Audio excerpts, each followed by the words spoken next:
if you are doing annual KPIs, you are anchoring them to achieve your strategic plan. Now, at the organizational level, you are also not working in isolation. Whether it is public, which is basically service-oriented, most of them, or private, you are contributing in one way or another to the development of the national goals. So in this case, we have, for example, the Vision 2030. Then also as a country, you are also not working in isolation. You are living in an international community. So whatever international development blueprints that have been agreed upon, you are contributing to it. So that it is also spreading the gospel that whatever each and every person is doing at the individual level as a staff, it has contributions or implications to even at the global level. I think, so that is one. So in terms of hedging in terms of relationships. Number two is that for it to be effective, there are parties involved. So in this case, I've just given examples that in every MDAs, that is ministry, department, or the agency in the government sector, there are institutional arrangements that one institution makes performance contract with another one. Then at the end of the day, then there will become now an independent party for purposes of regulating or assessing how far you have gone. Okay, of course, just as we say with the staff performance, is that you first do self-appraisal. Then the other person or the other party comes and now do what we call confirm what you have suggested. As they say that kinyozi hajinyoi. So those are the main principles that I can share. I can quickly share as per now. So I think then what I can do maybe is to open up so that maybe participants can, in case somebody has a question or can give a different example so that we can discuss. Thank you, Peter, and the participants. Peter, Irene, back to you. Thank you, Mr. Botomaura, for that very insightful talk regarding the KPIs. We are now going back to Irene, but before we do that, I want us to have this as a discussion. If any one of us has a question, the purpose of this particular training today is to pass on knowledge on how to use KPIs to manage performance. So do not leave this training if that question has not been answered. So let's go, let's ask questions. In fact, without saying a lot of things, I would say that Buanaboto Moura is the best there is when it comes to performance management.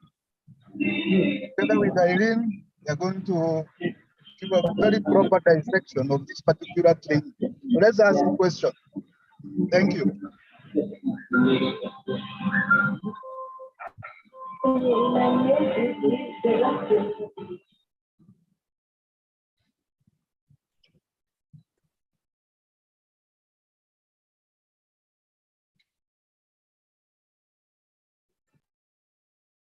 Thank you, Tim. I have a question. You can hear me? Yes, Yes, we can hear you, Muchiri, Stephen. Yes. To Mr. Butu Maura, thank you for your very good, very nice presentation.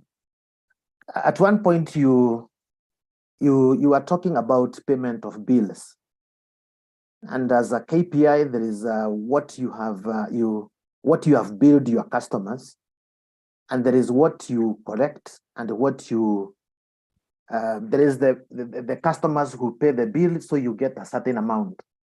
But there is what you have billed as, call it amount A.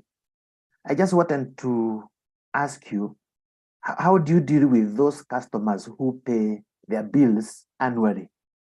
For instance, if my water bill in a month is 500 shillings, and you give that as an estimate for the next 3 months, then I realize that instead of always receiving bills and wondering when to pay, I decided let me cover my bill for the next 5 years. So how do you deal with that revenue? And especially if it is paid and not consumed? Okay, we can take a few others. I have a question.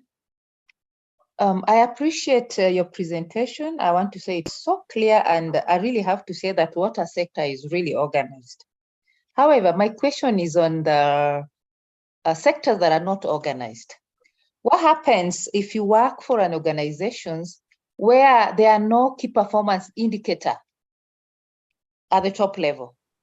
At what point do you cascade your key performance indicator? And yes, they're not set, like the water sector, where you exactly know that these are the performance indicators. What happens in organizations with no key performance indicators to be cascaded downwards? Thank you. Thank you, Royce. Anybody else? So I have a question. Thank you for your presentation. Now, you've mentioned that you have like 9 KPIs, if I got it right. Yeah. So are those applicable to everyone in the organization? Like when you're cascading them, are they applicable to everyone, or are there others that are applicable to certain people and others not to certain people? For instance, if you have like maybe the driver in your company, how do those KPIs you have, how are they applying to that driver? Thank you, Maureen. So maybe I can attempt this. Then if time allows, we can go to another round. So thank you so much, Muchiri, Royce, and Maureen, and also others for the participation. Let me try to start from the one from Maureen. So we have the 9 KPIs. Are they applicable to everybody across as we cascade? I can say that those KPIs, whereas they are at the top, when it comes to activities now that take place downward, one, they are complementary, whereas they may not be applicable in totality at the directory, but one activity may complement the others. Let me give an example. For example, if you are talking about for you to correct revenue, if the customers have been properly treated, they are happy, the complaints are fewer, so there will be a tendency to do very little effort for that customer to pay the bills because they have been served with the commodity. Whenever there is issues, their complaints have been addressed and within the timelines that have been given in the service charter. So they are more likely to pay the bills on time. So in that case, by addressing the issues of the complaints, you have boosted the issues of revenue correction. So it is in a supplementary manner, complementary manner. But what happens is that once you go down, for example, you can break one KPIs into so many sub KPIs. For example, when we talked about water coverage, is about number of people served out of the total population in your service area. So for you now to have the people served, you need the technical person, for example, to do the survey work to know how can we reach this customer. Once the technical person has done the survey work, you need the people who are doing metering so that they make sure that this particular customer is connected. Now, for you to do that, you also need the person of procurement to make sure that the materials are available. Then you also need the technical people to do the real work. You also need the HR person to make sure that people are there and they are monitored on time to do this work. So what I can say is that once these KPIs have been agreed, once they come down, as you cascade them, you break them into small bits. At the end of the day, everything, even if it is not directly, they are all complementing to each other. So I think that is the best I can try that one. Now, Lois Omaga, what about in a situation or in sectors where we don't have KPIs? I believe that is out of experience, so it is a reality. So what I would propose is that with the knowledge from this session or from this unit that you are participating in, you try and see the best you can recommend, and even try in even if it is in a smaller way. So even if it is in a sector that, for example, doesn't have formalized KPIs, at your organizational level, you can try to propose, and not even at a go, the whole organization, even in the directorate or in the department or in the unit that you work in. You can always talk to your boss and the management and try to see them. Now, for us to improve, let us try this. And then, because you understand your work areas, you can propose that since now here in these parameters, we are at this juncture, suppose we give ourselves a target that after 1 year, we want to be here. So that you start preaching the gospel. You start small, then you grow progressively. Once, for example, at the department or at the directorate or unit, it becomes a success story. It is easier to sell. And when it is now embraced in the organization, now the management and the board may actually also try to see how you can sell the same to the sector. And you never know, you might become a reference point of the person who brought the positive changes. So that would be what I would encourage. So where they are, let's try the best we can see how to propose at the start in a smaller way. Yes, Bwana Stephen Muchiri, yeah, I think you have brought in the issues, several issues about issues what we call prepayment. Somebody has already made a prepayment. Yeah, usually this is actually a very thorny area. I want to combine it with what we call collection from the audit.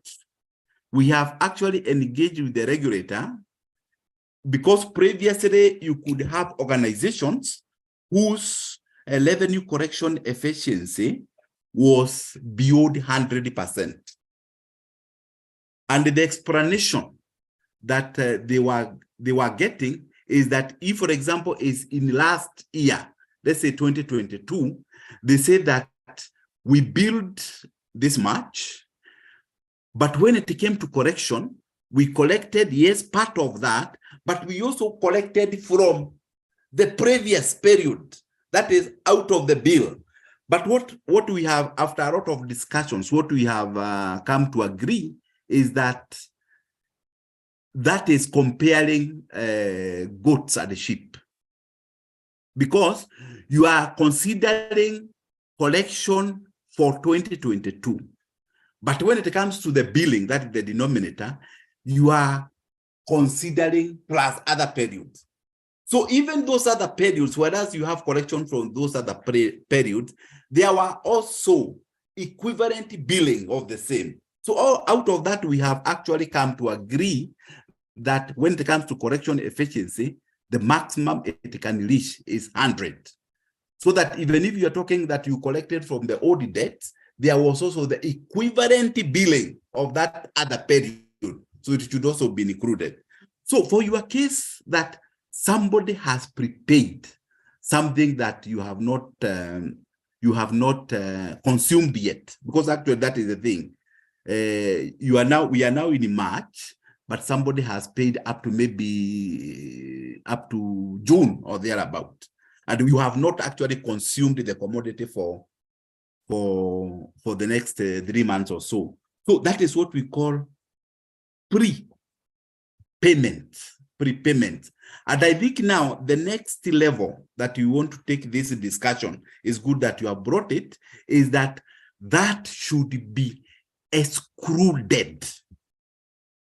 Or if you have to include it, just like we are saying that sometimes you estimate some past performance billing, you estimate some based on historical facts, then we also assume we estimate what is likely to be billed for the next 3 months, so that you'll be comparing X and X and not X and Y.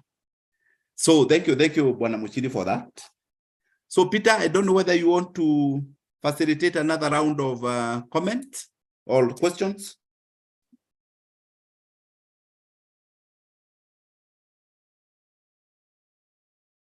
Hello, Peter, Irene.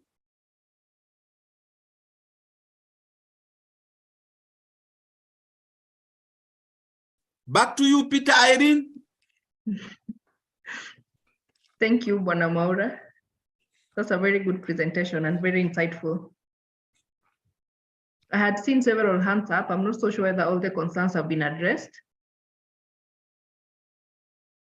I just to unmute and say something on that.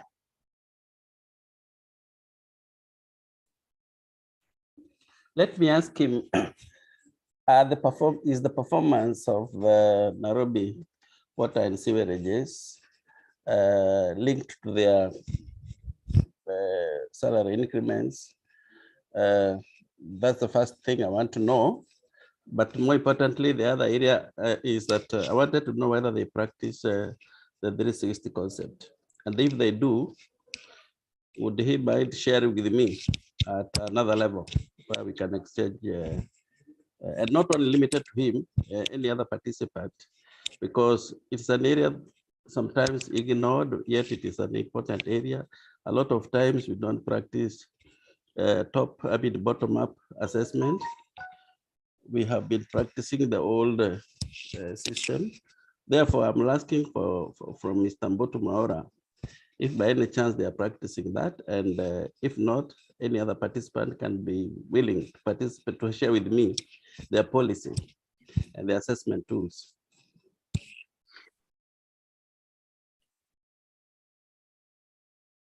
Irene, do I take that or we get more?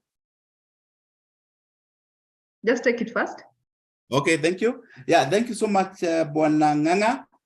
So for the 2 questions, whether our performance is linked to the issue of the salary, yes, indeed it is. And I want to expound on that a bit. We usually have two broad types of salary reviews for the company. One is the one we call adjustment for inflation. So every July, the company usually gives 5% increase to basically adjust for inflation. Then when it comes to now the performance, the one which is now linked to the performance is the one that usually goes to the CBA.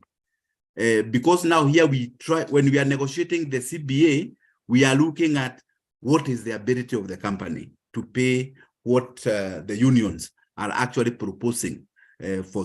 So we have sittings and a lot of negotiations, and usually it is always advisable that let the union leaders always have knowledge and they are able to actually have a basic interpretation of the financial performance, so that even when they are making their proposals, they are doing them realistically. So whenever now we are trying to, the management is trying to negotiate for the CBAs, we look at how has the performance been of the company. So if, for example, the bottom line has not been improving, then you may not have any basis to ask for any upward review. But for every July, we usually have the 5% to cater for inflation. Now, the 360 appraisal system, whether we have it, this is where we really want to go, so that it is all over. I can be appraised by the person below me. I can appraise my boss, and I can also appraise my colleagues whom we are at the same level. So we are not yet there. What we have currently is the downward one, where I just appraise the person below me. But this is something that the company is keen on embracing, and I'm sure that we shall be there very soon. How soon it is, it becomes now another thing. Thank you so much.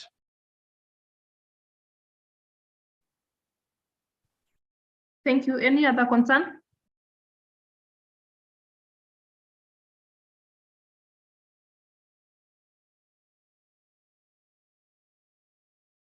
Comments? Very nice. And if they see the other person willing to share their 360 degrees, can get in touch with me so that we share, because that's an area I didn't want to dwell on. Like Mr. Mboto has said, there are a few companies are exercising this assessment, and we would like to learn from there, especially my company. So maybe from the floor, whoever is doing the 360 performance degree, the performance measure.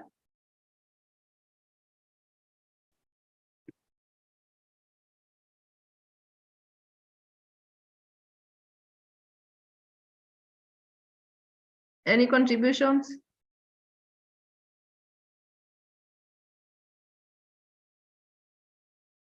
I guess we are good. And it does do a small. I can say something. Go ahead. We have not managed to completely do the 360, but there are aspects of the KPIs that we thought we could encourage a 360 sort of aspect, and that was on teamwork.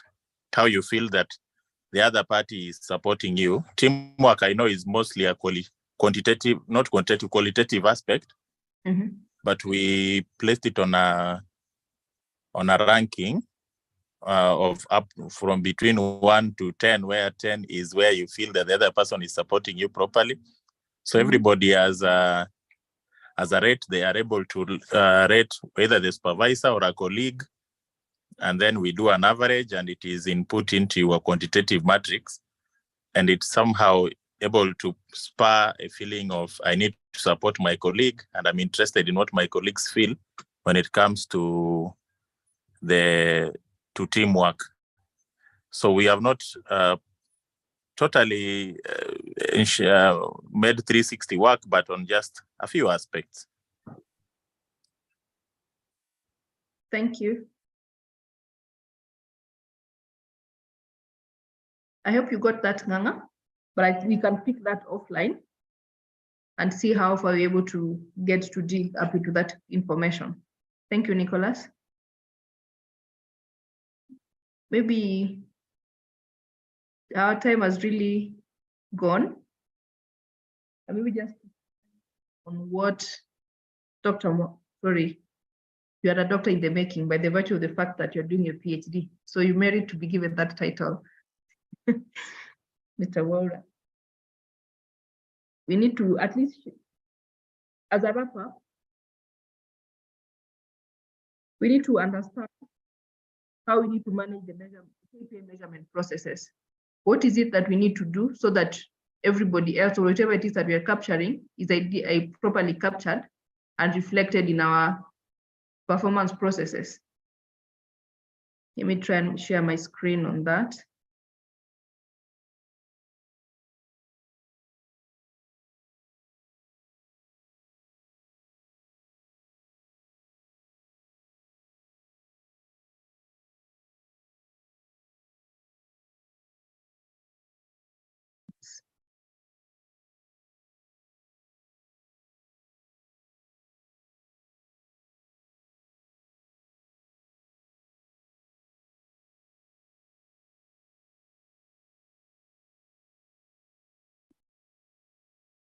So this is all that needs to happen as we try to set up our KPIs.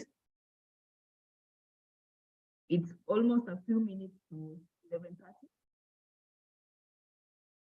And it would be appropriate for us to get some conclusion in terms of the exercise of what needed to be done. There's a request.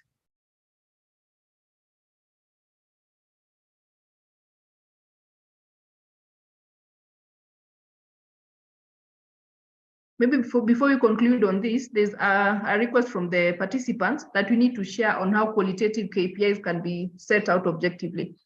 And to be qualitative is data performance measure that we are not able to like distinguish or give it a number towards it. For example, I am a driver. How do you ensure that I have effective KPIs? Maybe contribution from the floor, how we are managing our drivers, the messengers, or the cleaners. At least contribution from whoever's done it before I give my view on it.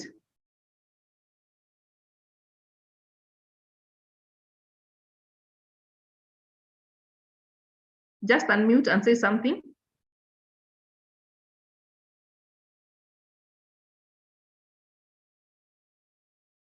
As we wait for somebody to do that, usually for this kind of qualitative processes, for example, the drivers, we need to look at the turnaround time. How long does it take me to do my deliveries? I'm supposed to deliver, maybe make 2 trips in a day. How much time am I taking? For example, I need to be in town in the morning. I also need to be doing my pick up and drop at maybe during the day and also in the evening. What is it that I need to do to ensure that there's an effective measure on it?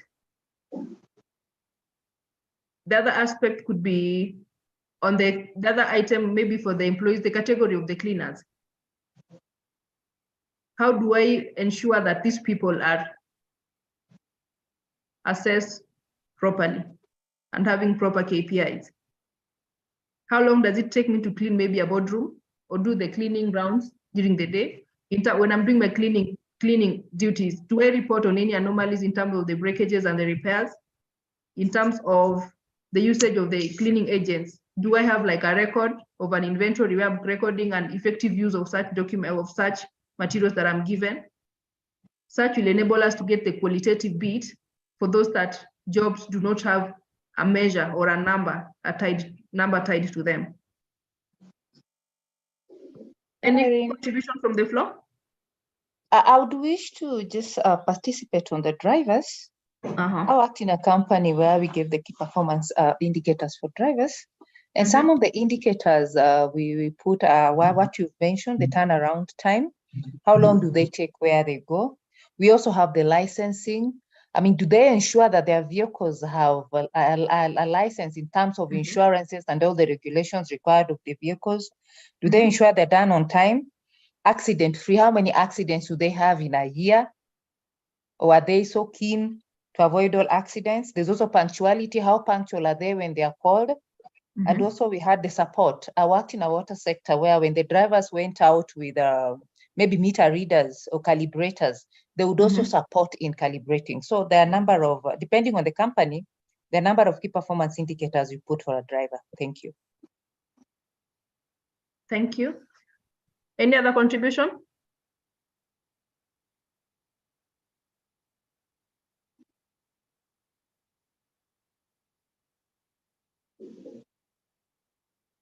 Rosalind, go ahead.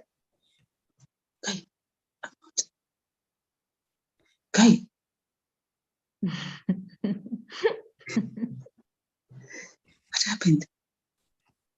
Your mic is on. Jay Nganga, go ahead. Well, I would add, in addition to what others have said, for drivers, for us, we feel it's a very important gradient for their performance. So we really are very concerned about the fuel consumption based on the distance that they are sent, and also the condition of the vehicle in terms of cleanliness, in addition to what the others have said. Thank you.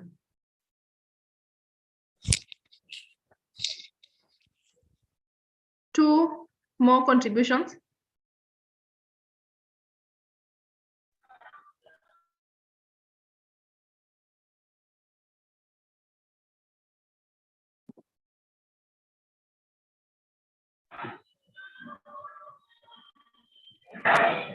Techno, go ahead.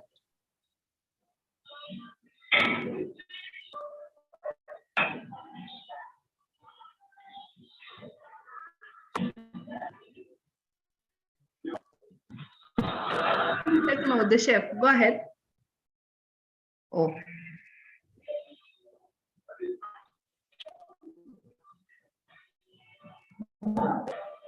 Your mic is on.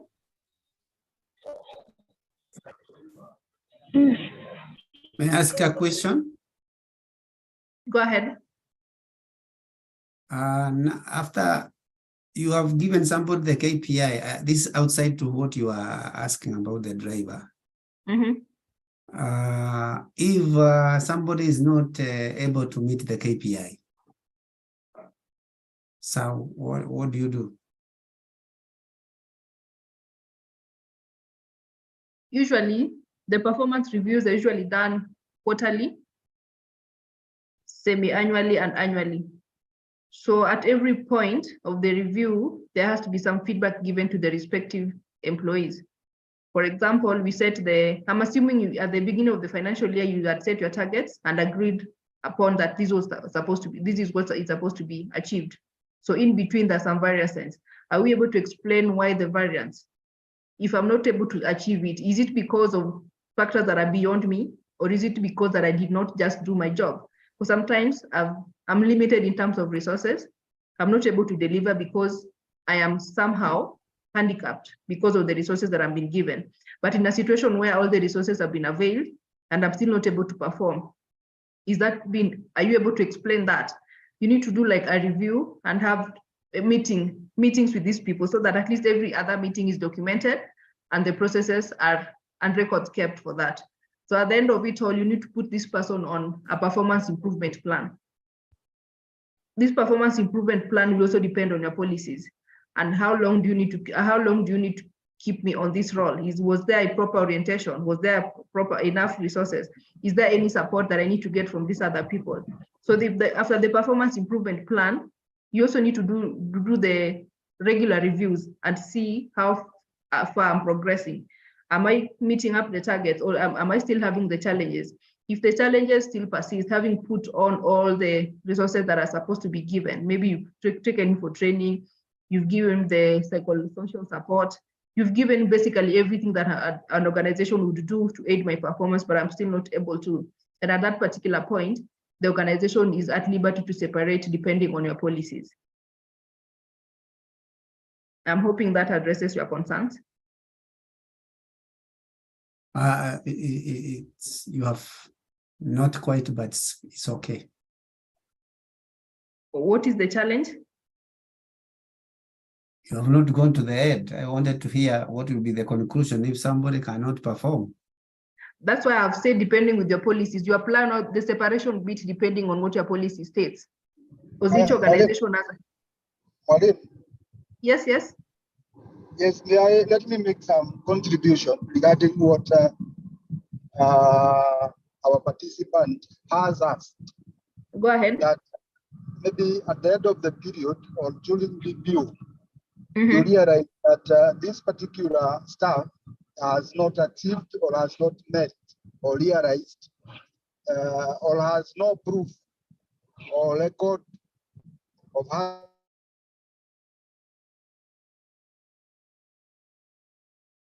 you're breaking.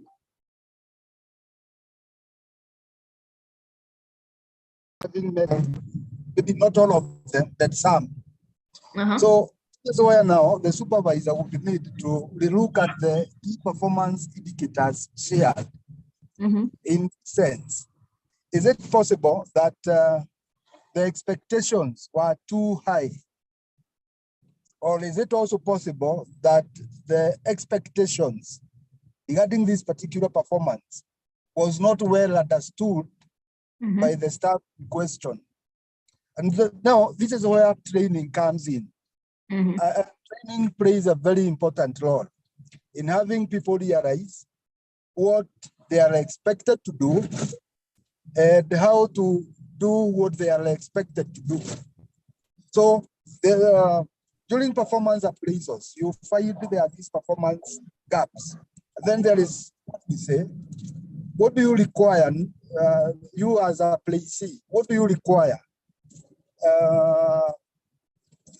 in order to boost your performance, or in order to shorten or to close the gap between expected performance and the real performance that we've realized after this appraisal.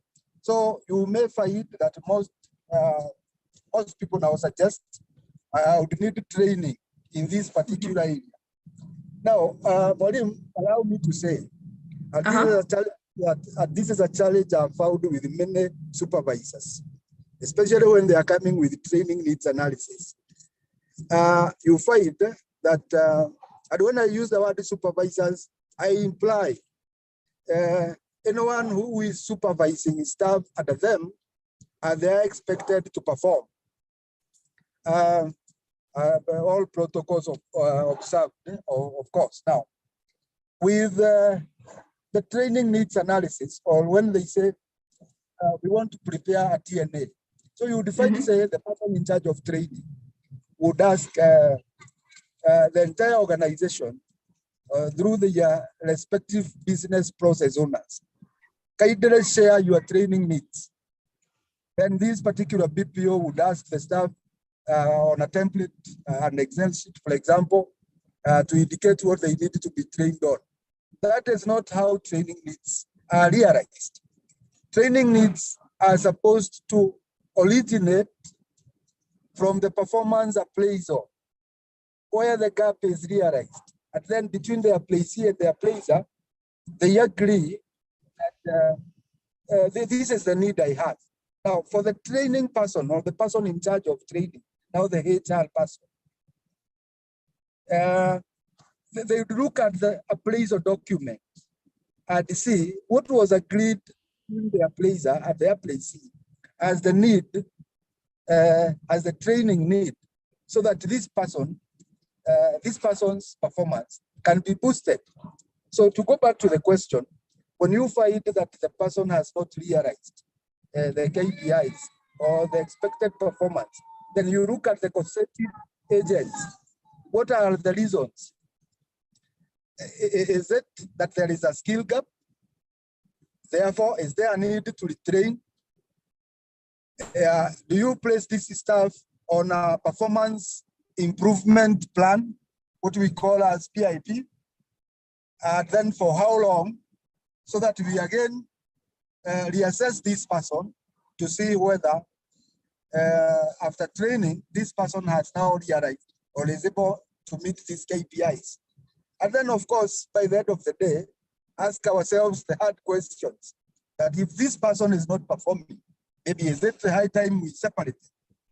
So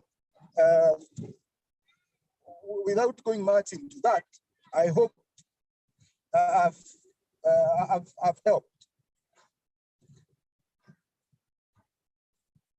Back to you, Maureen. Thank you. Thank you. Samuel, I'm hoping you're good. It's quite good. He has really also expanded the explanation from where you had left. It's quite okay now. I have understood. And then, Maureen, I want to, I've seen a question on the chat. Someone has asked. Yeah. We are still forward to hear how we measure the core HR KPIs, like learning and development, recruitment, performance management. Now, let me deal with learning and development in a very short format. Okay. That say, as the human resource manager, you would say, for instance, that in this financial year, we are going to train, say, out of the, now following the performance appraisals and after identifying the training needs of your staff, then you would say, okay, we'll train 3,000 people. That is your key performance indicator. The number of people trained. You see? You've said your objective is to train 3,000 staff. Your performance, your key performance indicator in that respect would be the number of staff trained. And maybe again to go back to that other question of when this is not met. Remember, assuming the manager now says, okay, I didn't train anyone. Remember, during performance appraisals, there is what we refer to as the assumptions. The assumptions. And maybe next time I will be trained on how to come up with a performance contract. Now look at this. Among the columns, there will be the column for assumptions. You know, you don't give these KPIs or these expectations to this staff without also assuring the staff that, okay, we want you to carry out the following activities, but again, we want to assure you of our budgetary support, of the top leadership support. These are now the assumptions. So there may be non-realizations of the KPIs or nothing to show of the work done, or the work is partially done. And then the staff would argue, okay, we wanted to train the 3,000 staff, but we were only able to train 1,000. So we've performed at 33%. Why we've performed at 3%? Because when we proposed for the following trainings, the top management declined, citing lack of budgetary provision.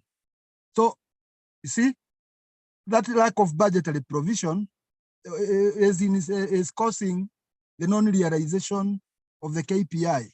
Then on the other hand, I've said for training or learning and development, you would have your KPIs in a way. They are very straightforward statements. The number of staff trained. Then again, now you would take this as a percentage of the whole number.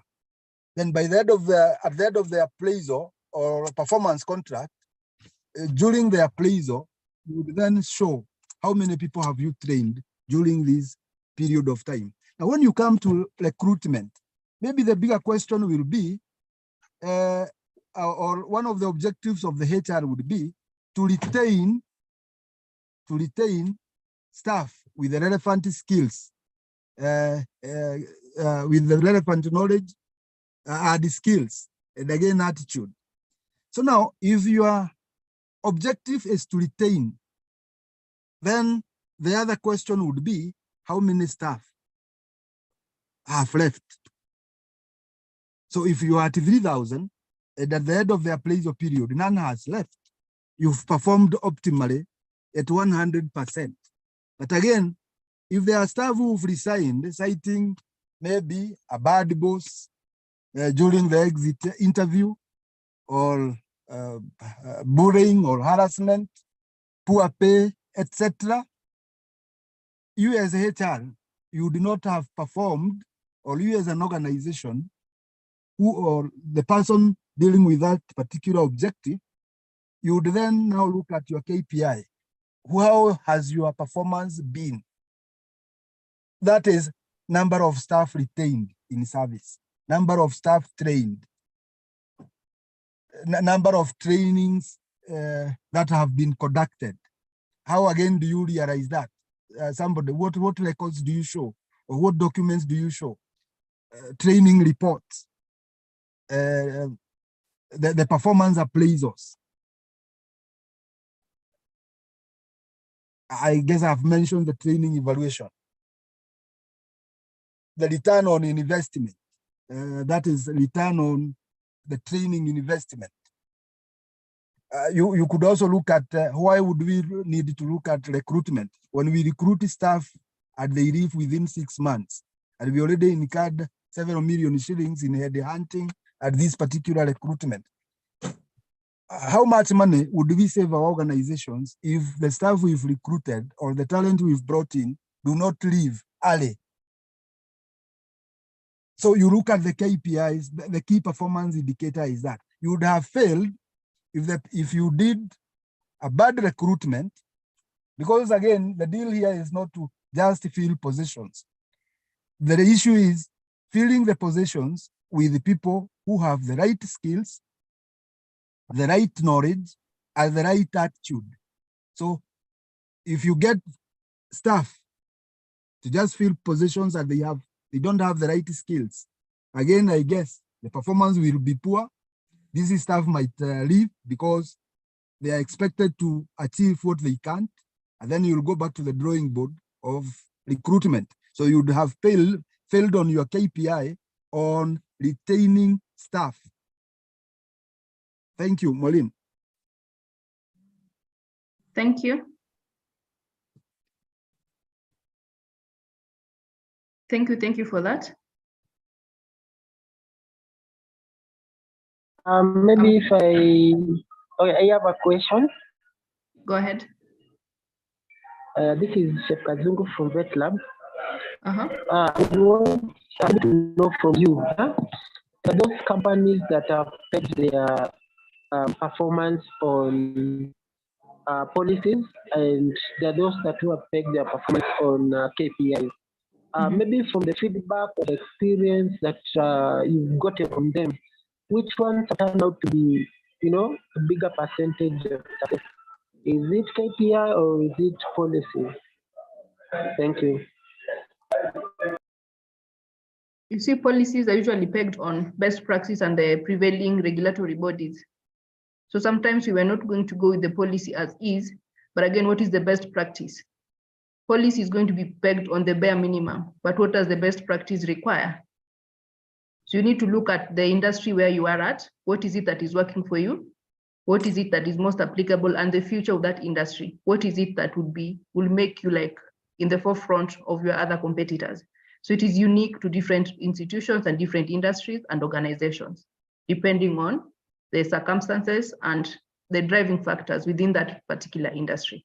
So it's not going to be a yes or no, because the things are different and there are different players as well. Yeah. Thank you. Thank you, team. I have put my contacts on the chat because I'm seeing our time is far much spent. And ideally, we've covered quite a number of what needed to be covered. And somehow, if you feel there's something that is still pending, we can always reach out and have them addressed offline. And then before we now end the session, I would like to just get feedback from the floor and somebody just to give a wrap up, like a vote of thanks sort of.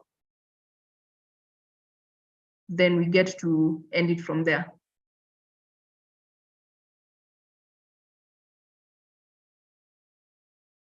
It's open.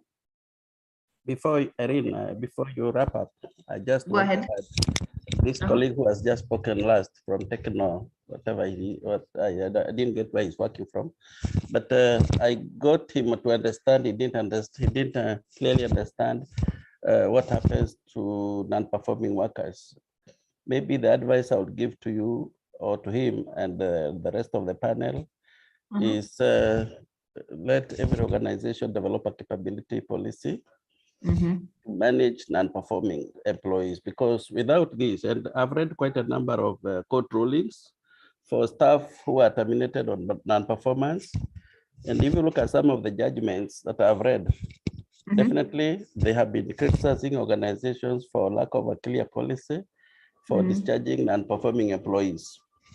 So my contribution to the team that is participating today is training. It is important to develop a capability policy which spells out the process that should be taken before you discharge an employee on account of non-performing.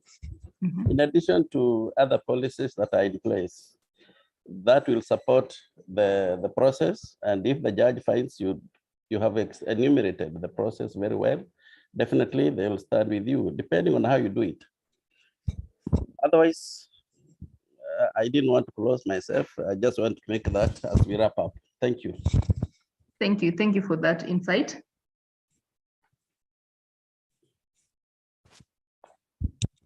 Somebody else? Irene? Go ahead. Yeah, mine is just to appreciate the session. I think my expectations were met.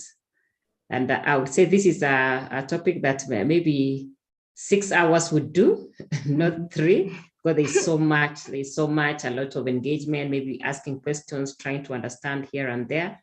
Maybe in future, we would consider making it 6 hours, kind of.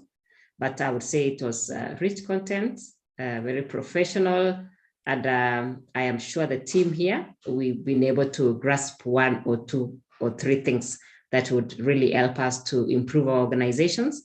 And maybe when we meet next time, we will be reporting a lot of improvements in the performance management section. Thank you, Irene. Thank you. I would like to take this opportunity to really thank the conveners and more so to also thank the attendees who has really spared their time. Some of us, we've left babies to just come and concentrate on this, because this ideally is what builds our department. I really appreciate the presentation, and I would really wish to request the time to be extended. And again, that we delve deep into the HR KPIs and the tools. Because when I had Guido, I hope that was him, speak, he mentioned things about the tool and the process. But we realized that some are lost in the tool and the process, because there's a place where you set the key performance indicators, and then there are percentages down there where you appraise how you have performed. It is my prayer that next time you come, we can develop on this really subject and delve into the tool and the process, because I am very well aware that if you have the wrong tool, also may not accomplish your key performance indicators well. All in all, we really have learned a lot of things in this session, and really my time was not in vain. So thank you so much, Irene, and the conveners. Thank you. Thank you. Yeah, and also from me, Kazungu, I would also like to register my appreciation to the class, to the Mwalimu. At least I've learned a lot from every individual who have contributed, and at least I've gotten some points, and I've been able to get some points on how I'm going to make a difference in my area of work as far as, is concerned. And I believe with that kind of sessions, we'll be able to achieve or rather to use the KPIs to make a difference. Thank you. Thank you. I wouldn't want to leave anybody out on this. So it's still open.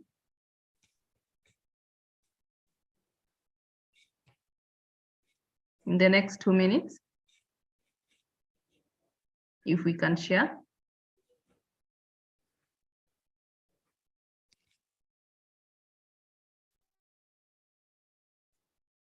Maureen, thank you so much. Let me just mention what I had put in at the chat. This was a very interactive and very, very, educative session. Thanks to the organizers and the speakers of the day. I would say that 100% value for the investment made in terms of time and money, it's a tick. It has checked all my boxes. Thank you.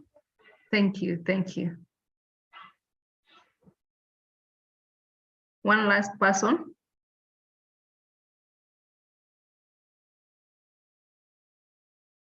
I'm seeing so many people are concerned about the timing. So we hope this will be looked into in the future session so that at least all of us get value for their time and their resources.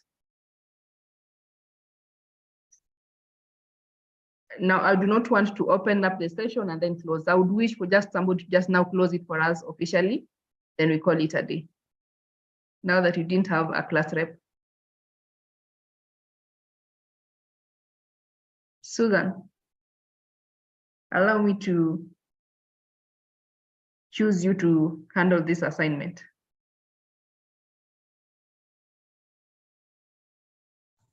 A vote of thanks, kind of? Yes, yes. Okay, thank you, Irene. Thank you, institutes, for organizing this particular training. Very informative. We really appreciate, and we hope that whatever we have raised on the issue of time, we'll be able to consider that so that we get into the tools and the details of it. But basically, we are grateful on behalf of my colleagues who are in this session today, a very large number, meaning that it is an area that we are all keen in really improving. Yeah, and we are going to work on what we've gotten from you, Irene. Thank you very much. And I want to really wish you well, and I wish the Institute well as they continue to build the capacities of the professionals so that we can stand out in the marketplace. Thank you so much. May the Lord bless you and guide you. Thank you. Thank you. We may leave at our own pleasure. Do have a blessed day.